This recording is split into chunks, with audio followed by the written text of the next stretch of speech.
Thank you very much. And today we're delighted to swear in our next Director of National Intelligence, Tulsi Gabbard. Most of you know Tulsi. She's a fantastic woman. Tulsi, I want to just congratulate you, your husband, Abraham, your sister, and all of your friends. A lot of friends here. You have a lot of friends. I noticed that, huh? I'm grateful. They were all fighting for you. It worked out very well. Tulsi Gabbard's an American of extraordinary courage and exceptional patriotism. She's devoted her entire life to public service, and I've watched her for years on different shows and everything. I said, she's a woman of great common sense, and, you know, we like the common sense.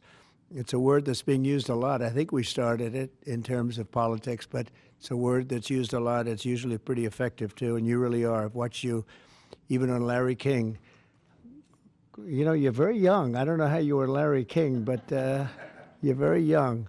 But you were, and you always had the situation covered properly. At 21 years old, Tulsi became the youngest woman ever elected to the Hawaii State Legislature.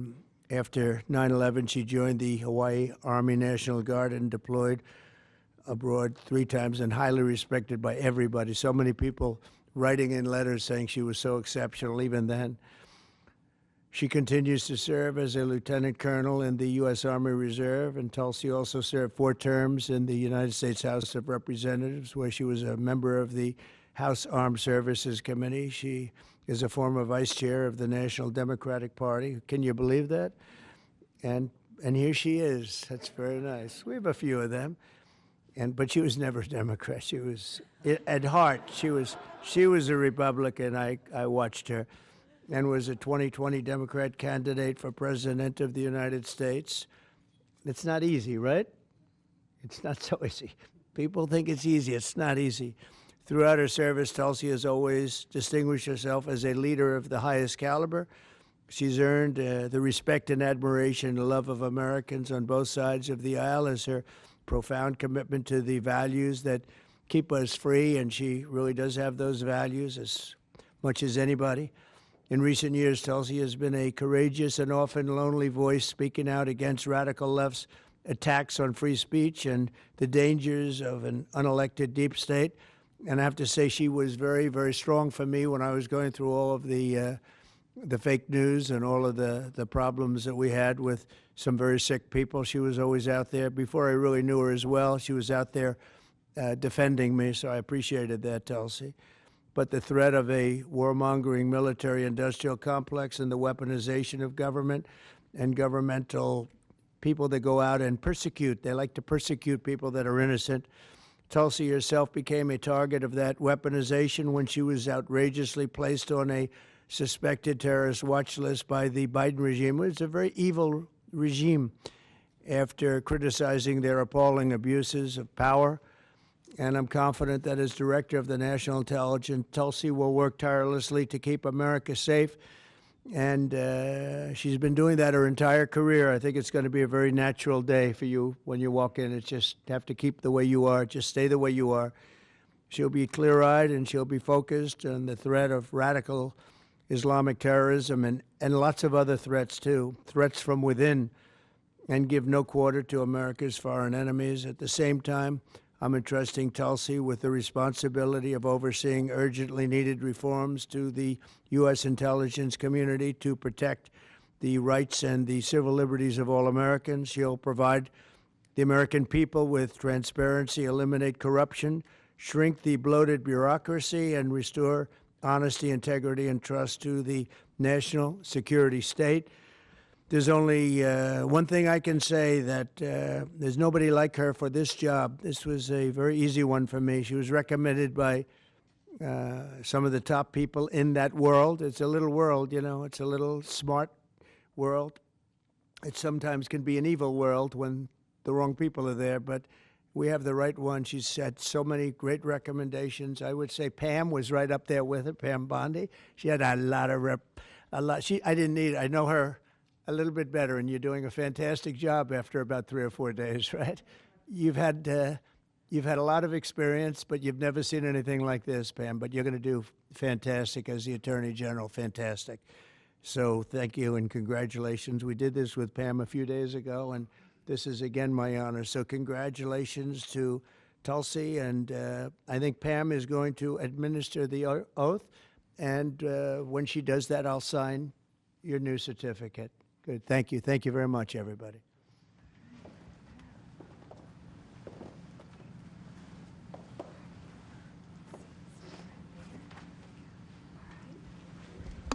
Please place your left hand on the Constitution and raise your right hand and repeat after me. I do solemnly swear I, Tulsi Gabbard, do solemnly swear that I will support and defend the Constitution of the United States that I will support and defend the Constitution of the United States against all enemies, foreign and domestic, against all enemies, foreign and domestic, and that I will bear true faith and allegiance to the same, and that I will bear true faith and allegiance to the same. that I take this obligation freely I take this obligation freely, without any mental reservation without any mental reservation or purpose of evasion, or purpose of evasion, and that I will well and faithfully that I will well and faithfully discharge the duties of the office on which I am about to enter. discharge the duties of the office on which I am about to enter. So help me God. So help me God. Congratulations.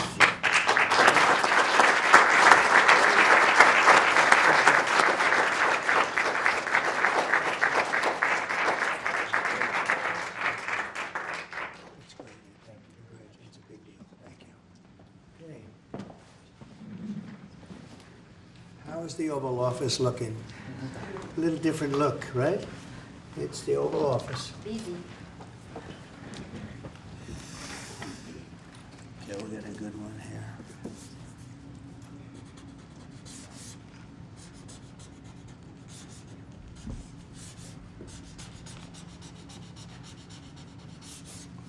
Okay, not bad.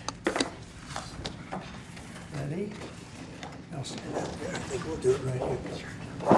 Come on over here, Abraham.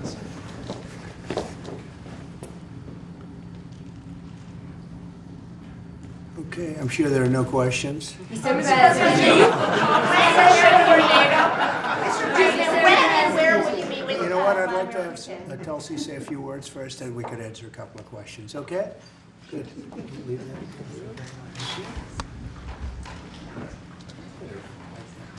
That's good.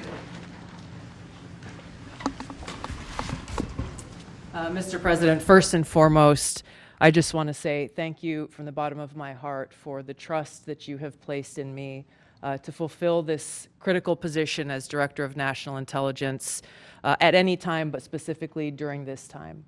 Unfortunately, the American people have very little trust in the intelligence community, largely because they've seen the weaponization and politicization of an entity that is supposed to be purely focused on ensuring our national security. So I look forward to being able to help fulfill that mandate that the American people delivered to you very clearly in this election, to refocus our intelligence community by empowering the great patriots who have chosen to serve our country in this way, and focus on ensuring the safety, security, and freedom of the American people. As you've said, Mr. President, this is what I've dedicated my life to, and it is truly humbling to be in this position, to serve in your administration, help to rebuild that trust, and ultimately to keep the American people safe. Last thing I'll mention, that in your National Prayer Breakfast speech, you made a statement about your legacy of wanting to be remembered as a peacemaker. I know that I can speak for many of my fellow service members who are here today, veterans, Medal of Honor recipients, how deeply that resonates with us. For those who volunteer to put their lives on the line when duty calls, but to have a President and Commander-in-Chief who recognizes the cost of that sacrifice and ensuring that war is the last resort, not the first. So thank you for your leadership on behalf of my friends here and all who wear the uniform. We're grateful. Thank you. Congratulations. Thank you.